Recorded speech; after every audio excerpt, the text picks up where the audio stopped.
जब हम पानी नहीं दे रहे हैं, 80% पानी पाकिस्तान का हम रोक रहे हैं, ये कहकर के पानी और खून नहीं बहेगा।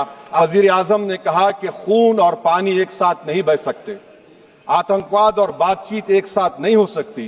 तो मेरा सवाल आपके जरिए से वजीर आजम और हुकूमत से यह है, फिर जिन इंसानों को बैसारा की वादी में मारा गया था, क्या आपका जमीर इस बात की इजाजत देता है कि आप ट्रेड बंद कर दिए, पाकिस्तान का एयरक्राफ्ट हमारे एयर स्पेस में नहीं आ सकता, उनकी कश्ती हमारे पानी में नहीं आ सकती, ट्रेड खत्म हो चुका है डायरेक्ट इनडायरेक्टेड, आपका जमीर जिंदा क्यों नहीं है?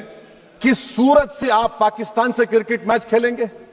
जब हम पानी नहीं दे रहे हैं, 80% पानी पाकिस्तान का हम रोक रहे हैं, ये कहकर के पानी और खून नहीं बहेगा, आप क्रिकेट मैच खेलेंगे? मैडम, मेरा जमीर तो गवारा नहीं करता कि मैं उस मैच को देखूंगा। क्या इस हुकूमत में इतनी हिम्मत है कि उन 25 मरने वालों को फोन करके कहे कि देखो हमने ऑपरेशन सिंदूर में बदला ले लिया, अब तुम पाकिस्तान का मैच देखो?